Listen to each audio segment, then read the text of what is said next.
Hello everybody and welcome to chapter number 1 in statics. We'll be discussing a bunch of terms that are going to be the base of the knowledge that we need to have in order to move into the rest of the chapters. We're going to spend the whole semester trying to get used to all these terminology and exercises.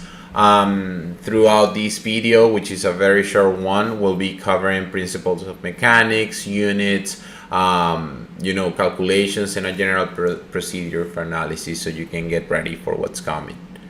So what is mechanics? It's very simple. It's a study of what happened to a body when forces are applied to it. Okay, they could be large or small, and I will teach you how to study reactions and things like that that will happen to that body.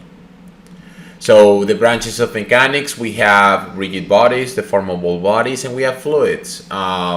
We have classes like statics, dynamics, thermodynamics, things like that. As far as these course, we'll be covering the ones that are related to statics, this branch right here.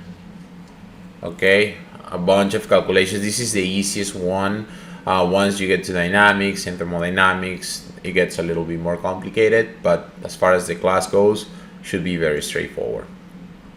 So the units of measurements, we have 4 fundamental physical quantities or dimensions. They're length, mass, time, and force. They all relate from the second Newton's law. We use this equation to develop a system of units, and units are arbitrary names that we give to physical quantities. You all know that.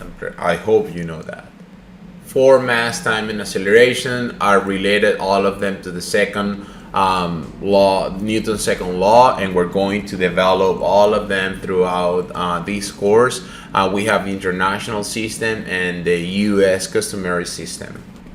So a little bit of giving you, a very refreshment of what they are and how they use. So we have for US, foot, but we also have meter in the international system. Then seconds is the same thing right here. For mass, we have kilograms or slugs right here. This is a unit. And then for force, we have newtons, which is equals to kilograms meters per second square, and pounds for the US system. Which one will be using? Are we be using in statics? That depends. I will recommend you get used to both, because you might be working with both of them. Maybe not for this class, but for the other ones that are coming. So work the problems in the units given. That's what I'm telling you. You have to get used to all of them. Some people might go and convert from one system to the other one. Don't do that. Just get used to both of them and work them, and work with whatever is given to you. So the international, some facts about this, no plurals. You always call that the mass is 5 kilogram. Separate the units with a dot, meters per second. Most symbols are lowercase. Exponential powers applies to units as well. If you have centimeters times centimeters, that will be square centimeters, and the same thing for all of the other units. So compound prefix should not be used, and the following table will show you something that we use a lot.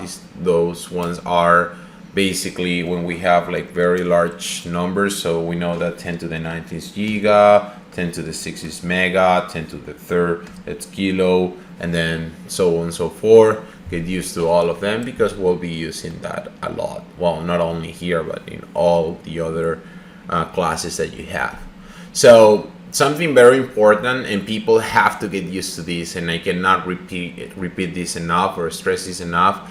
All your numerical calculations, they should have dimensional homogeneity. And sorry for my accent, but basically what it says is that you cannot work with apple and oranges. If you're going to perform these calculations, apples will go with apples, and so on and so forth. Okay, so if you're calculating distance, then use the appropriate dimensions, and don't mess things up.